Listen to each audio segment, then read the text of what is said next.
ఆదికాండము 50వ అధ్యాయం. యోసేపు తన తండ్రి ముఖము మీద పడి అతని గూర్చి ఏడ్చి అతన్ని ముద్దు పెట్టుకొనెను. తరువాత యోసేపు సుగంధ ద్రవ్యములతో తన తండ్రి శవమును సిద్ధపరచవలెనని తన దాసులైన వైద్యులకు ఆజ్ఞాపించెను. గనుక ఆ వైద్యులు ఇశ్రాయేలును సుగంధ ద్రవ్యములతో సిద్ధపరచిరి.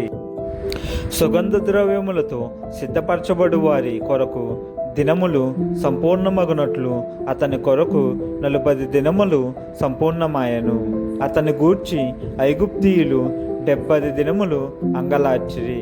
అతని గూర్చిన అంగలార్పు దినములు గడచిన తరువాత యోసేపు ఫరో ఇంటి వారితో మాటలాడి, మీ కటాక్షము నా మీదనున్న ఎడల మీరు అనుగ్రహించి నా మనవి ఫరో చెవిని వేసి నా తండ్రి నా చేత ప్రమాణము చేయించి, ఇదిగో నేను చనిపోవుచున్నాను, కనానులో నా నిమిత్తము సమాధి త్రవ్వించి తిని గదా, అందులోనే నన్ను పాతిపెట్టవలెనని చెప్పెను.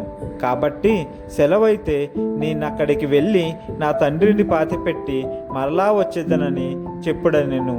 అందుకు ఫరో, అతడు నీ చేత చేయించిన ప్రమాణము చొప్పున వెళ్ళి నీ తండ్రిని పాతిపెట్టుమని సెలవిచ్చెను. కాబట్టి యోసేపు తన తండ్రిని పాతిపెట్టుటకు పోయెను.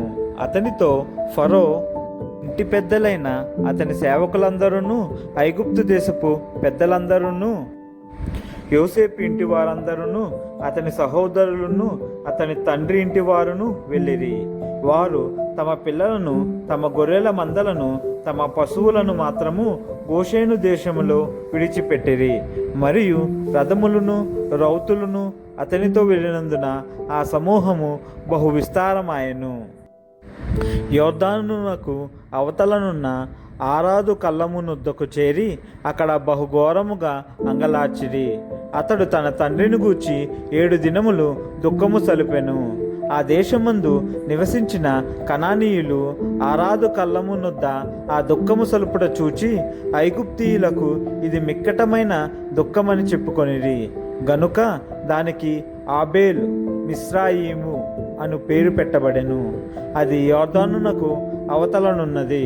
అతని కుమారులు తన విషయమై అతడు వారికి ఆజ్ఞాపించినట్లు చేసిరి. అతని కుమారులు కనాను దేశమునకు అతని శవమును తీసుకొని పోయి మక్పేలా పొలమందున్న గుహలో పాతిపెట్టిరి. దానిని, ఆ పొలమును అబ్రహాము తనకు శ్మశానము కొరకు స్వాస్థ్యముగా నుండు నిమిత్తము మమ్రే ఎదుట ఇత్తీయుడైన ఎఫ్రోను యొద్ద కొనెను. యోసేపు తన తండ్రిని పాతిపెట్టిన తరువాత అతడును అతని సహోదరులను అతన్ని తండ్రిని పాతిపెట్ట వెళ్ళిన వారందరూ తిరిగి ఐగుప్తునకు వచ్చిరి. యోసేపు సహోదరులు తమ తండ్రి ముద్దు పొందుట చూచి, ఒకవేళ యోసేపు మన యందు పగపెట్టి మన మతానికి చేసిన కీడంతటి చొప్పున మనకు నిశ్చయముగా కీడు జరిగించుననుకొని యోసేపునకు ఈలాగు వర్తమానం పంపిరి. నీ తండ్రి తాను చావకమునుపు ఆజ్ఞాపించినదేమనగా, మీరు యోసేపుతో మీ సహోదరులు నీకు కీడు చేసిరి గనుక దయచేసి వారి అపరాధమును వారి పాపమును క్షమించమని అతనితో చెప్పుడనెను. కాబట్టి దయచేసి నీ తండ్రి దేవుని దాసుల అపరాధము క్షమించుమనిరి. వారు యోసేపుతో ఇలాగు మాటలాడుచుండగా అతడు ఏడ్చెను. మరియు అతని సహోదరులు పోయి అతని ఎదుట సాగిలపడి, ఇదిగో మేము నీకు దాసులమని చెప్పగా, యోసేపు, భయపడకుడి, నేను దేవుని స్థానమందున్నానా? మీరు నాకు కీడు చేయనుద్దేశించి తిరిగి గాని నేటి దినమున జరుగుచున్నట్లు, అనగా బహు ప్రజలను బ్రతికించున్నట్లుగా అది మేలుకే దేవుడు ఉద్దేశించెను. కాబట్టి భయపడకుడి, నేను మిమ్మును మీ పిల్లలను పోషించదనని చెప్పి వారిని ఆదరించి వారితో ప్రీతిగా మాటలాడెను. యోసేపు అతని తండ్రి కుటుంబపు వారును ఐగుప్తులో నివసించిరి. యోసేపు 110 సంవత్సరములు బ్రతికెను. యోసేపు ఎఫ్రాయిము యొక్క 3వ తరము పిల్లలను చూచెను. మరియు మనష్షే కుమారుడైన మాకీరునకు కుమారులు పుట్టి యోసేపు ఒడిలో ఉంచబడిరి.